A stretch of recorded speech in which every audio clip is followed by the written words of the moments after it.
김정은만 등장하면 주민들이 눈물을 흘리잖아요. 그리고 진심으로 막 이렇게 환호를 하는 것처럼 보입니다. 이 독재 체제를 유지하기 위해서는 북한 주민들이 자발적으로 김정은 일가에게 충성하지 않기 때문에 북한에서 만든 작정하고 만든 너무 대작입니다. 멋있더라. 와, 김정은이가 자기 주인공으로 된 영화를 찍어 푼가? 주민들이 스스로 충성심을 발휘할 수 있도록 사상을 통제하는 역할을 하는 게 바로 선전선동부의 역할입니다. 그래서 북한 사회를 이끄는 핵심 두 축으로 손꼽히고 있는데요. 오늘은 선전선동부에 대해서 알아보겠습니다.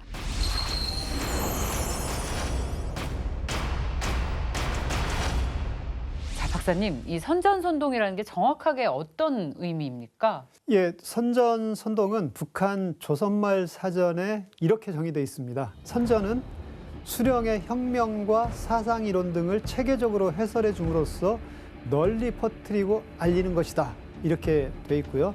선동은 혁명과업을 잘 수행할 수 있도록 혁명적 기세를 돋구는 일이다. 이렇게 얘기를 하고 있습니다. 다시 말하면 어떤 행동에 북한 주민들이 나설 수 있도록 부추겨 움직이는 것이다. 이렇게 정의할 수 있습니다. 결국 북한의 선전선동은 주민들이 자발적으로 당에 충성하게 만드는 체계라고 봐도 되겠습니까? 예, 맞습니다. 북한에서 선전선동이 왜 중요한지를 알기 위해서는 북한 체제의 특수성을 이해할 필요가 있습니다. 일단 첫 번째로요. 북한은 조선노동당 일당 지배 체제입니다. 북한 사회주의 헌법 제11조를 보면 이렇게 규정되어 있습니다. 조선민주주의 인민공화국은 조선노동당의 영도 밑에 모든 활동을 진행한다. 다시 말해서 조선노동당은 북한의 모든 권력기관을 지도하는 역할을 수행한다는 거고요. 두 번째는 북한은 유일지배체제입니다. 국가의 권력이 당에 집중되어 있는데 이 당의 모든 권력은 김정은 1인에게 집중되어 있다. 다시 말해서 김정은의 권력의 크기는 북한 조선노동당의 모든 권력의 크기를 합한 것보다 더 큰 권력을 김정은이 가지고 있다.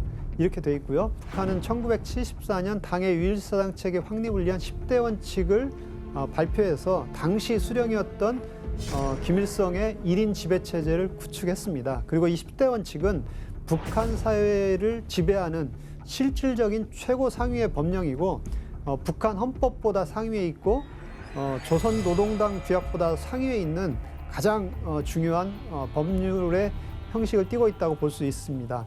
그리고 세 번째로는 북한은 세습 지배 체제를 구축하고 있습니다. 김일성의 권력은 자신의 아들인 김정일에게 세습이 됐고 김정일은 자신의 권력을 자신의 아들인 김정은에게 세습을 했습니다. 그래서 수령의 사상, 자질, 능력을 물려받았다는 영도의 계승성이 세습의 근거로 활용되고 있습니다. 그래서 북한은 이 독재 체제를 유지하기 위해서는 북한 주민들이 자발적으로 김정은 일가에게 충성하지 않기 때문에 선전과 선동을 통해서 한편으로는 세뇌를 하고 또 사상교육을 하면서 당원들과 주민이 김정은 일가에게 충성하게 만드는 일을 하는데 그게 바로 선전선동입니다. 세뇌 없이는 안 되죠. 그렇죠. 네, 그렇습니다. 자발적으로 안 돼요. 네. 그리고 그 선전선동부의 최고 책임자, 그 김정은 여동생이잖아요. 김여정이 로열 패밀리 그 자리를 차지할 정도로 이 선전선동부 정말 중요하게 생각하는 것 같아요. 그렇습니다. 이 선전선동부의 중요성이 커진 것은 김정일 때입니다. 주민들과 당원들에게 김일성의 권력을 강화하기 위해서 사상교육을 해야 되는데 그 사상교육을 하는 것이 선전선동부이기 때문에 이 선전선동부의 역할도 자연스럽게 강화됩니다. 그러면서 당시 후계자였던 김정일이 이미 선전선동부 부장과 비서의 역할을 하면서 선전선동부를 온 사회의 김일성주의화를 기본 사명으로 하는 그걸 목표로 하는 부서로 개조를 하고 당원들과 주민들에 대해서 사상교양을 하고요. 그리고 김일성의 혁명활동에 대한 우상화 선전을 진행을 하고 그리고 당 정책을 주민들에게 침투시키는 역할. 그래서 주민들이 자발적으로 당의 정책에 지지하고 적극적으로 나설 수 있도록 그 모든 역할을 담당했던 게 선전선동부였다. 그래서 이 선전선동부는 조선노동당의 핵심 부서다 이렇게 볼 수 있습니다. 이 선전선동부가 북한 주민들을 세뇌하는 데 가장 중요한 역할을 하는 부서라고 생각이 드는데 그럼 구체적으로 어떻게 주민들을 선동하고 하나요? 사상 통제는 조선노동당 선전선동부의 가장 중요한 임무 중에 하나입니다. 첫 번째로 이 선전선동부는 예술인이나 작가, 인민대중을 비롯해서 인적 동원을 통해서 당의 정책과 노선을 선전선동하는 역할을 하고요. 그리고 사상개조를 주요 임무로 하고 있습니다. 그리고 또 하나 이제 문화정책을 통해서 북한 내부에 모든 어떤 사상교육을 진행하는데 이 문화정책이라고 하는 것도 소설, 그림 또는 가극, 영화 뭐 이런 많은 매체들이 있습니다. 이런 문화예술 수단을 통해서 모든 사업을 통제하고 지도하고 또 특히 신문, 방송, 출판물 이런 최종적으로 검열하는 역할도 선전선동부에 진행하고 있다 이렇게 볼 수 있고요. 그 다음에 그 인쇄물이나 소셜 미디어 이런 게 최근에는 그런 게 많이 활용되고 있기 때문에 이런 선전 수단을 이용해서 수령과 노동당에 대한 반대 세력이 등장하지 않도록 철저히 차단하고 있고요. 다른 한편으로는 그 반대 세력에 대해서는 분노하게 만드는 역할을 이 선전선동에서 진행하고 있습니다. 그리고 세 번째로는 독재 정권은 일상적으로 공교육을 통해서 주민들이 정권에 충성하도록 교육하고 통제를 합니다. 북한도 공교육을 활용해서 비강압적 방식으로 세뇌를 진행하고 있습니다. 그래서 모든 북한 주민들은 타가서부터 인민학교 그리고 고등, 중학교, 대학교 이 모든 과정에서 북한의 사상교육을 받고 있고 세뇌를 당하고 있다 이렇게 이해를 하시면 될 것 같고요. 북한에서 이렇게 사상적으로 문제가 되는 사람들은 선전선동부, 뭐 조직지도부, 국가안전보위부 이런 데서 2중, 3중으로 감시를 하고 여기에 사상적으로 문제가 있는 사람들은 적발을 하고 그 사람들은 바로 국가안전보위부에서 고문을 당하면서 조사를 받고 정치범 수용소에 격리돼서 사회로부터 영구 격리되는 그런 처벌을 받기도 합니다. 말씀하신 보위부에서 온 우리 천원 씨. 옆에. 직접 경험담을 통해서 어떤 형태로 사상에 문제가 있는 사람들을 검열하셨는지 경험담을 통해서 한번 얘기를 해주시죠. 과거 제가 있었던 보위부에서는 선전선동부에서처럼 이렇게 앞장에 나서가지고 북한 주민들의 인식을 오직 김 씨에게 충성하도록 하자는 데 기본 목적을 둔 것이 아니고 저희는 그 사람들이 사상이 어떻게 돼 있는지 선전선동부에서 선전한 내용을 제대로 받아들였는지 그거를 검열하고 그리고 또 그 사람들이 그렇게 안 됐을 때는 우리도 약간의 사상 교육을 합니다. 그것도 말 안 듣는다 하면 이제 말씀하신 것처럼 교육을 해야죠. 북한의 교육은 뭡니까? 고문. 그렇죠. 고문? 법보다 주먹이 가깝다고. 바로 고문부터 해요? 바로 고문을 하는 게 아니라 교육을 하다가 안 되면은 그다음 뭐 고문을 하고 그것도 안 되면 이제 정치원 수용소 가고 대표적인 실례로 한국 TV를 본다는 건 그 사상이 변했다는 거죠. 네. 김 씨의 영화를 봐야 되는데 한국 드라마를 보고 있다. 이건 사상이 변했기 때문에 그 사람들은 교육을 안 합니다. 아예 뭐 교육할 가치가 없는 거죠. 그냥 바로 수용소로. 바로 그냥 노동 단련대를 보낸다든지 뭐 교화형에 간다든지 뭐 이렇게 처벌을 하는 것이죠. 네. 그래서 저는 그래서 그런 쪽에 있었지 선전선동부에서처럼 앞장에 서서 수정만세 외치는 쪽은 아니었습니다. 네. 뒤에서 이제 검열을 했다. 그렇죠. 예. 자, 이 북한은 기본적으로 당 생활 시스템으로 이루어져 있죠. 이 시스템을 이용한 선전선동이 치밀하게 조직이 돼 있을 것 같습니다. 예, 그렇습니다. 북한 주민들은 전체 자기의 일생 동안에 조직 생활이 일상화되어 있습니다. 북한의 당 조직 시스템은 3명 이상의 당원들이 모이면 자동으로 구성되는 말단 당 세포가 있습니다. 여기서부터 시작해서 부분, 초급, 기관, 중앙당위원회 이렇게 상향식으로 더 큰 규모로 구성이 되고요. 이런 당적 지도 하에서 아동 대상으로 소년단이죠. 소년단 조직 때부터 사상교육을 시작합니다. 그리고 연령대가 높아지면 그 높아지는 대로 청년 동맹 조직도 있고요. 근로단체 조직도 있고 조선노동당원 외에 비당원들까지 모두 빠짐없이 사상교육을 받고 정치적 통제를 받고 있다. 이렇게 볼 수 있고요. 그 구체적인 예가 생활총화나 사상투쟁 그리고 김일성, 김정일 그리고 김정은의 어떤 교시, 말씀학습 그리고 선동, 강연회 계급 교양, 뭐 무수히 많은 사상 교양들이 북한 내에서 이루어지고 있다. 사실 어렸을 때부터 하루 종일 이런 얘기를 들으면 세뇌를 안 당하기가 쉽지 않을 것 같아요. 그렇죠. 김정은만 등장하면 주민들이 눈물을 흘리잖아요. 그리고 진심으로 막 이렇게 환호를 하는 것처럼 보입니다.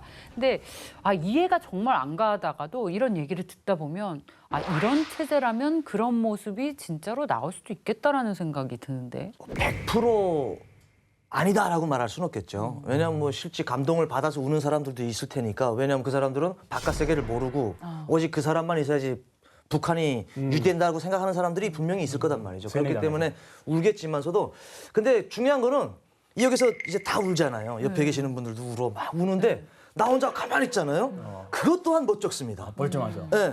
원수님께서 뭐 그 진창에 빠져가지고 농민들을 목에 살리갔다고 막 그런 거 나온다고 옆에서 울어요. 원수님 하는데 나 안 울고 가만히 있잖아요. 다른 사람은 나만 봐요. 저놈은 왜 안 울지? 너무 혼자 해맑으니까. 그렇죠. 철은 씨 안 울었을 것 같은데요? 저 솔직히 어려웠어요 우는 거. 안 울었을 것 같아요. 네. 어려웠어요. 그 김정일이 죽었을 때도 눈물을 좀 흘렸으면 온갖 모든 감정을 다 실었는데도 눈물이 안 나더라고요. 근데 옆에서는 막 콧물 눈물 장난 아니에요. 어떻게 해요 그럴 때? 뭐 어쩔 수 없죠. 연기. 살짝 여기 들어갔다 올라와요. 해가지고. 짜면. 아니 왜냐하면 그걸 만약 안 했다 하면은 또 끌려가야 돼요. 당위원회에 끌려가서 검토를 받아야 됩니다. 또 검토를 받아가지고 이 사람의 또 정신 상태가 제대로 되어 있는지. 그렇기 때문에 이 북한에서 이제 홍보 영상이라고는 김 씨에 대한 홍보 영상 나올 때는 모두가 다 그냥 정중해서 울 때는 울고 또 김정은 시기에 올라와서는 최근에 좀 바뀐 게 있어요.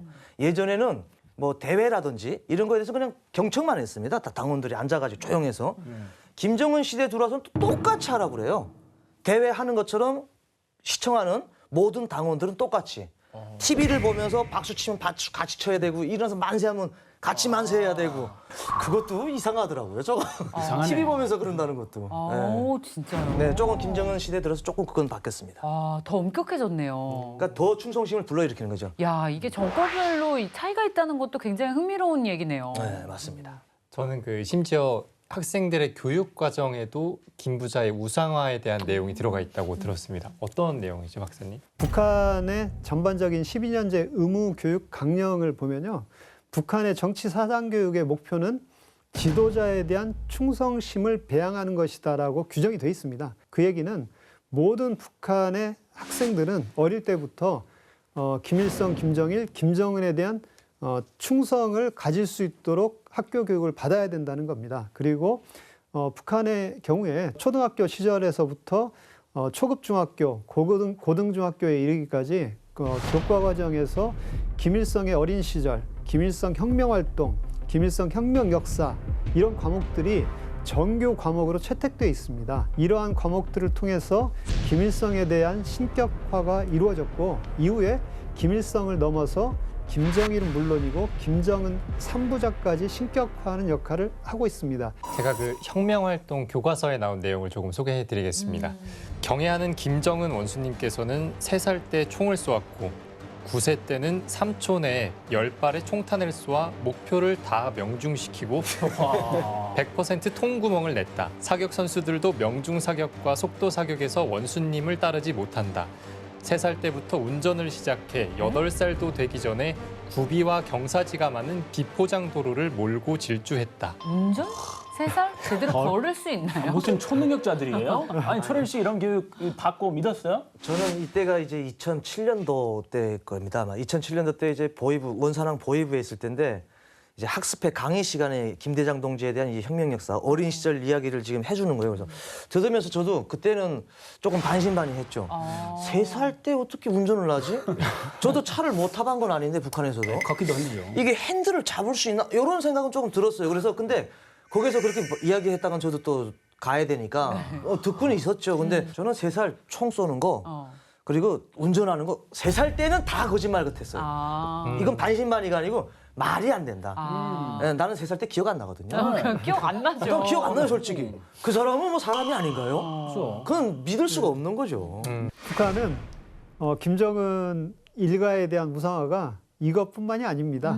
북한의 신문, 잡지, 그리고 모든 학교 교과서, 학술 서적 이 모든 출판물에서 항상 그 시작은 김일성 교시부터 시작을 합니다. 그리고 북한은 조직에 속한 주민들을 선전선동하기 위한 체계가 잡혀 있고 그 목적은 김일성 일가를 우상화하고 신격하고 절대적 충성을 하도록 사상교육하고 세뇌하는 것이다. 이렇게 볼 수 있습니다. 제가 하나 말씀드리면은 선전선동의 내용이 지금은 조금 다른데 90년대까지만 해도 신문에 김일성이 사진이 있는 거 가지고 담배를 핀다든지 화장지를 쓰면 정치범으로 몰았습니다. 그때까지만 해도. 예, 맞습니다.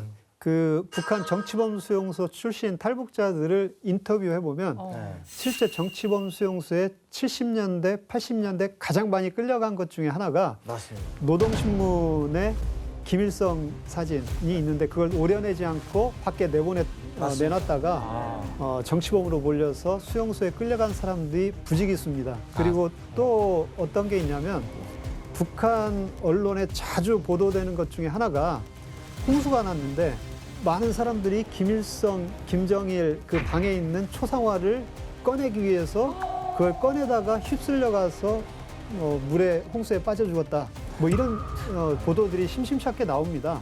북한은 그 김일성, 김정일에 대한 충성을 고취시키기 위해서 그것도 가장 소중하게 북한 주민들이 보호해야 될 의무가 있다. 이렇게 볼 수 있습니다. 인권이라는 단어를 쓰는 것조차도 사치스러워요, 북한 사회. 와, 진짜 들을수록 약간 화가 좀 나는데요. 북한에서는 김부자의 신격화뿐만 아니라 조직의 생산성과 능률을 높이기 위해서 선전선동을 이용하기도 합니다.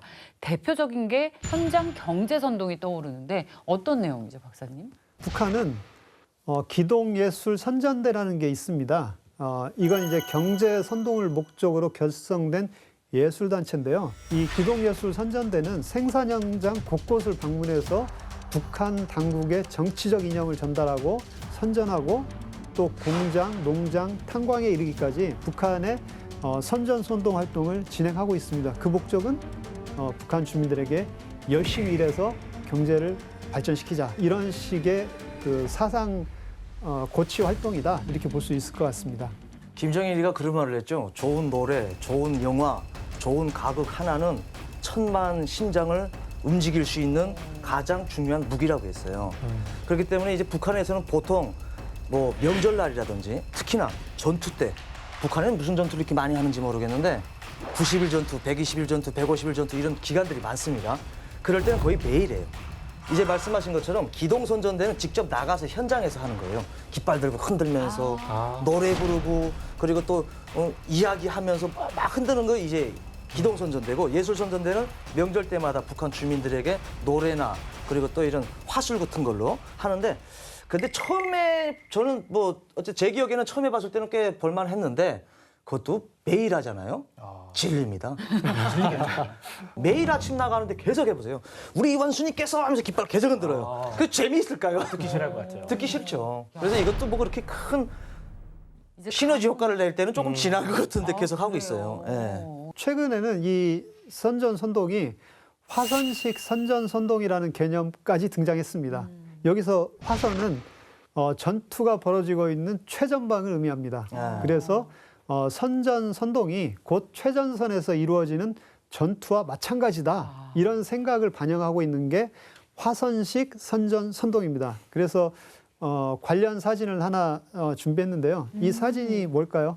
세상에 부럼 없어. 속보판이라고 하죠, 저거. 속보요? 속보판이라고. 속보 합니다. 우리 뉴스 속보요? 그런 것처럼 이제 매일 저걸 바꿔요. 계속. 아 진짜요? 아, 매일? 야 저것도 일인데요. 그거 다 그래요? 미술사라는 사람이 따로 있어요. 미술원이라는 사람이 따로 있어요. 저걸 매일 바꾼다고요? 할 일이 없죠. 뭐 먹을 것도 없는데 뭐 저렇게 도색감을 많이 쓰는지 몰라요. 와. 밑에는 뭐죠? 지붕공사. 이게- 직접 그리는 거네요? 우리로 말하면 별점 있잖아요. 별표. 네. 그것들은 똑같아요. 너네 요만큼 해서는 별 하나, 이만큼 해서 별 5개 이거랑 똑같은 겁니다. 점수판 맞아요, 같은 맞아요, 개념이네요. 그러면. 지금 이 사진이 수해복구 현장의 화선식 선전선동 상황입니다. 그래서 화선식 선전선동과 함께 주목을 끄는 게 바로 직관 선전판입니다. 철은 씨가 설명을 해줬죠. 수해복구 현장을 오가는 사람들이 이 선전판을 보고 혁명 구호나 표 그리고 상징적 그림 이런 것들을 보면서 북한 주민들이 이 여러 가지 경제 활동을 더 열심히 해서 경제를 발전시키자, 더 열심히 일하자 이런 식의 이제 선전선동을 하는 거고요. 다른 그 특징은 현장 근로자들의 모범 사례 그리고 성과까지 기록해서 경쟁심을 유발하고 있다는 점입니다. 그래서 복구 현장 곳곳에서 이런 선전판을 설치하고 있는데 이건 당의 지시와 목표를 지속적으로 작업자들에게 각인시키고 그 조직 간에 그리고 개인 간의 경쟁심을 부추겨서 피해 복구 성과를 높이려고 하는 의도를 가지고 있다 이렇게 볼 수 있고요. 여기에 참여한 사람들에게는 보상이 있습니다. 그 가장 큰 보상은 입당을 할 수 있는 권한이 주어진다는 게 큰 보상의 하나다 이렇게 볼 수 있습니다. 이 북한의 선전선동 하면 대표적인 게 바로 예술인들을 이용한 게 아닐까 싶습니다. 특히 주민들을 하나로 묶는 가장 효과적인 수단으로 꼽히는 게 바로 음악이죠. 음악 정치라는 말까지 등장할 정도입니다. 그 북한의 음악 정치라는 용어는 2000년 2월 7일 날 평양 4.25 문화회관에서 열린 그 인민무력성 집회에서 처음 등장했습니다. 이 음악 정치라는 것도 결국은 김정일을 우상화하기 위한 목적으로 등장한 용어다 이렇게 볼 수 있고요. 당시 인민군 고위 장성들이 토론에서 지금 그 어느 시대에도 있어 보지 못한 우리식의 독특한 음악 정치가 펼쳐지고 있다 이렇게 발언을 했습니다. 이후에 북한은 음악 정치를 타고난 예술적 재능을 바탕으로 총대와 음악을 결합한 독특한 정치 방식이라 이렇게 성장을 했습니다. 이 음악 정치가 그럼 김정일 때 처음 등장한 거라고 봐야 되는 건가요? 예, 이 김정일 시대에 이 음악 정치라는 용어는 처음 등장했습니다. 그런데 북한은 항상 김정일 때 등장했다 하더라도 그 뿌리를 김일성 때부터 찾습니다. 그래서 김일성은 혁명적인 노래는 총칼이 미치지 못하는 곳에서도 적의 심장을 뚫을 수 있다고 강조했다. 이렇게 얘기하면서 그랬기 때문에 이걸 근거로 음악 정치는 김정일 때 처음 등장했으나 그 뿌리는 김일성이다. 이렇게 선전합니다. 김정일 시대에 음악 정치가 생겨날 정도로 김일성 시대와는 또 다른 음악 세계가 열렸다고 알고 있는데 이 김정일 시대의 음악 선전선동은 어떻게 이루어졌는지 궁금합니다. 1969년 9월에 김정일은 선전선동부 부부장이 됐고요. 이때 북한 최초로 예술단을 만듭니다. 만수예술단입니다. 김정일은 뛰어난 창작가, 연주가들을 선발해서 조직을 했고 만수예술단이라는 이름도 직접 지었을 정도로 상당히 애정을 기울였던 예술단입니다. 그리고 이제 당시 후계 체제가 상당히 이제 불안정해지는 이 상황이 됐을 때 김정일이 그 반전의 계기로 북한 음악사의 전환점이 되는 가극을 만듭니다. 그게 바로 혁명 가극 피바다입니다. 이 피바다가 탄생을 하게 되는데요.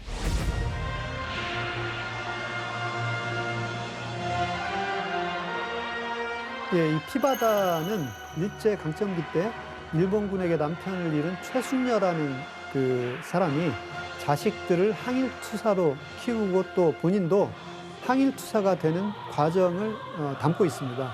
그래서 전체적으로는 일본에 대항하는 북한 주민들의 모습을 형상화했다 이렇게 볼 수 있고요. 200여 명 이상의 배우들이 투입되는 아주 대작이네요. 규모 있는 그 가극이라고 볼 수 있고요. 이 가극을 통해서 김정일은 후계자로서 선전선동 분야에서 탁월한 자신의 능력을 김일성에게 보여줍니다. 그래서 1971년 7월 김일성이 이 피바다 첫 공연을 감상합니다. 그러면서 김일성이 이렇게 평가를 합니다.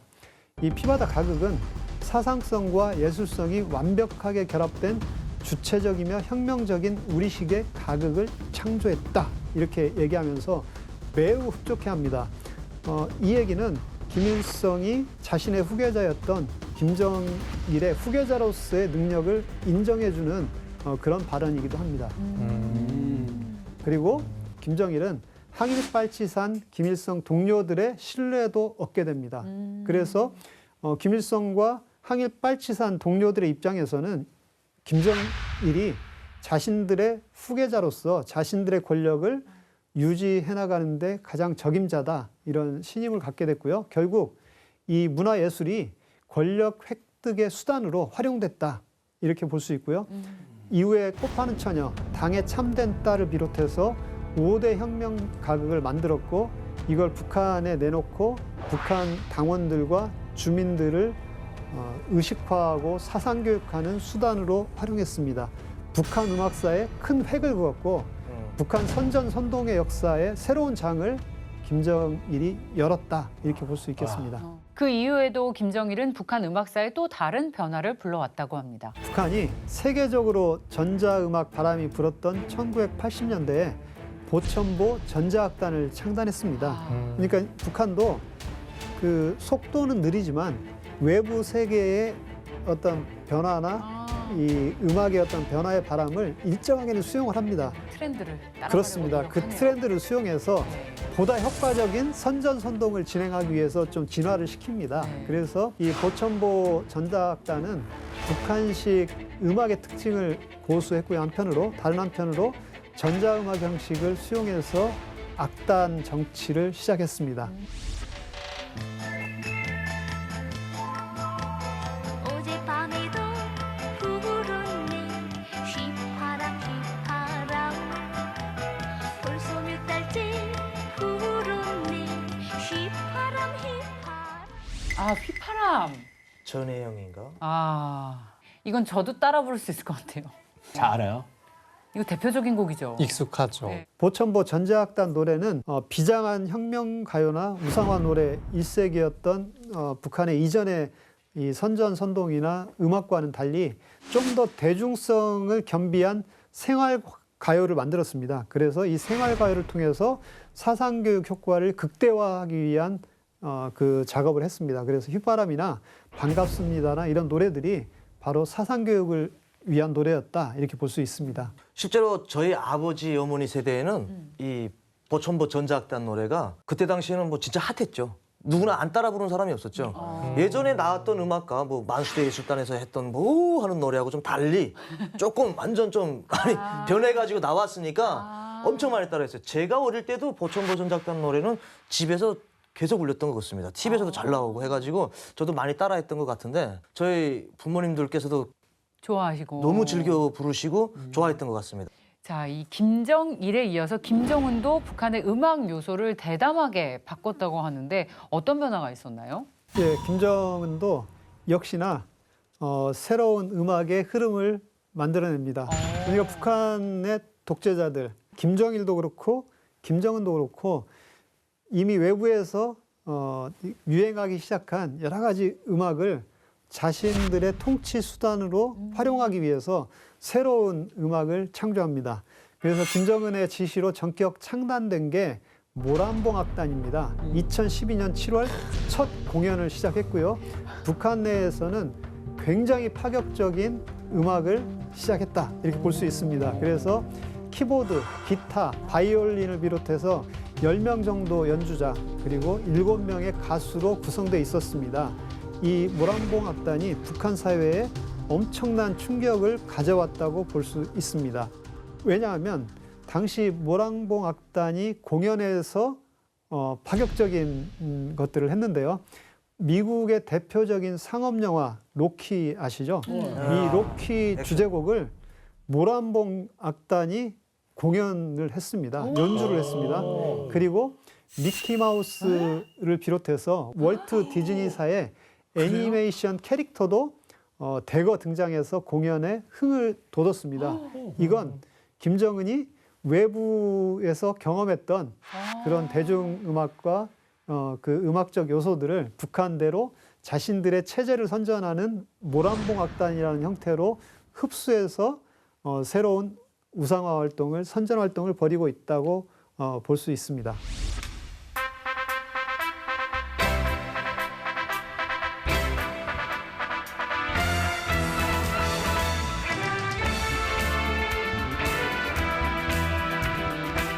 뒤에 로키. 진짜 어머. 저렇게 화려하게 춤을 춰도 되는 겁니까? 북한에서? 충격적인. 북한 사람한테도 충격 받았구나. 그 철원 씨 저때의 충격이 지금 그대로 기억이 나는 거죠? 그렇죠. 근데 저기서 나오는 거는 이제 뭐 로키라든지 이제 뭐 미키 하우스라든지 이런 거는 미키 마우스인지 뭔지는 북한 사람들이 모르기 때문에 그게 누군지 모르기 때문에 솔직히 몰라요. 어느 정도 이제 외국 다닌 사람들은 알겠지만 일반 주민들은 그냥 우리가 창작한 거로구나라고 알지 모르죠. 아, 그럴 수 있겠네요. 야, 미제 캐릭터를 대거 출연시킨 것도 상당히 충격적입니다. 이게 얼마나 이율배반적입니까? 이 북한 주민들에게 가장 친근하게 다가갈 수 있는 게 사실 TV죠. 북한도 TV 매체입니다. 이 김정은도 방송을 이용해서 이미지 변화를 시도했다고 들었습니다. 어떤 것들이 있었을까요? 2012년 김정은 정권이 출범한 이후부터 북한은 지도자로서의 이미지 향상을 위해서 김정은 위원장의 여러 가지 이미지 변신을 시도합니다. 첫 번째는 헤어스타일을 김일성과 좀 비슷하게 바꾸고요. 걸음걸이도 김일성과 닮은 꼴로 바꿉니다. 왜냐하면 김정은이 너무 어리고 저게 지도자로서 역할을 할 수 있느냐에 대해서 북한 주민들이 의아심을 가지고 있었기 때문에 김일성 흉내를 내므로써 지도자로서의 어떤 그 우상화 그리고 지도자로서의 신격화를 하려고 하는 의도를 가지고 이미지 조작을 시작합니다. 그리고 그러면서 자연스럽게 김정은이 김일성을 너무나 닮았다. 이런 게 북한 주민들 사이에 퍼지면 어떤 효과가 나타나냐면 3대 세습은 당연한 거다. 그리고 혁명 전통의 계승자는 역시나 김일성을 닮은 김정은에게 권력이 넘어가는 것이 너무나 당연하다. 이렇게 얘기를 합니다.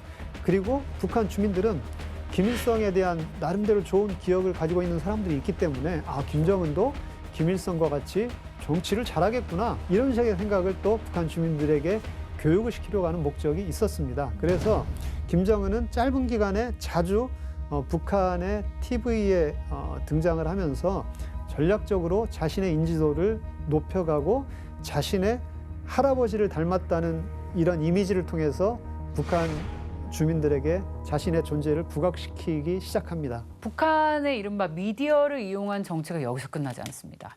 지난 2022년 3월에 공개된 ICBM 시험 발사 영상 정말 충격적이었는데요. 이 영상 다시 한번 보면서 얘기를 나눠보시죠.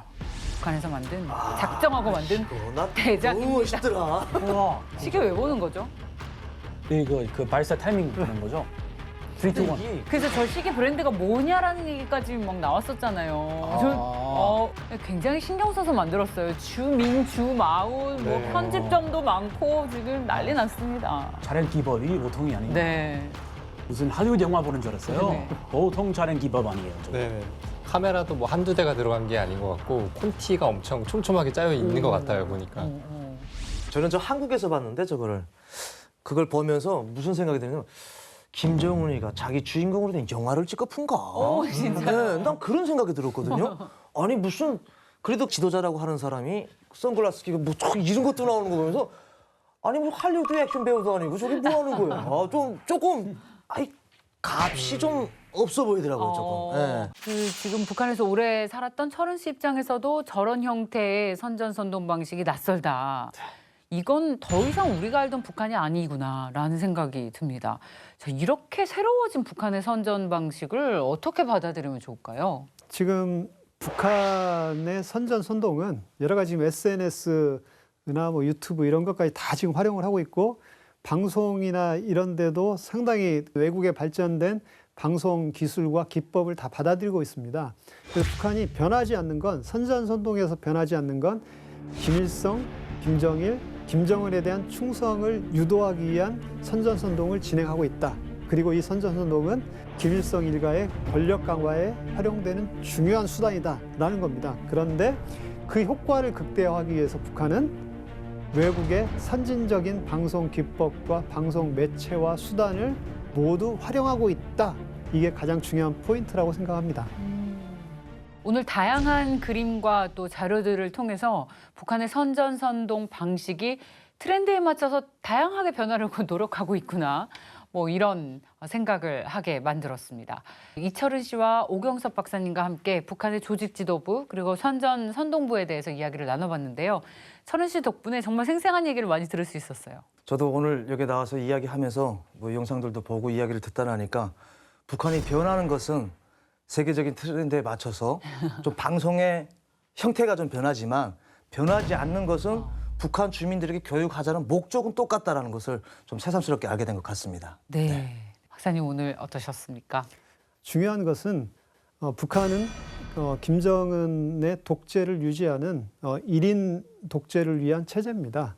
그리고 김정은 1인 독재 체제를 지탱하고 있는 것이 조직 지도부와 선동부입니다. 그래서 앞으로 북한이 수령과 당에 대한 당원과 주민들의 충성을 이끌어내기 위한 조직 지도부와 어떤 선동부를 통한 감시 통제를 중단하고 북한 주민들에게 사상의 자유 그리고 생활의 자유, 문화 생활의 자유를 보장할 수 있도록 북한 정권이 스스로 노력하고 개혁해 나갈 것을 촉구하는 이런 생각을 우리 모두 가졌으면 좋겠습니다. 네. 자, 북한의 실상을 마주보는 시간 페이스북은 여기까지입니다. 다음 주 새로운 이야기로 돌아오겠습니다. 고맙습니다. 고맙습니다.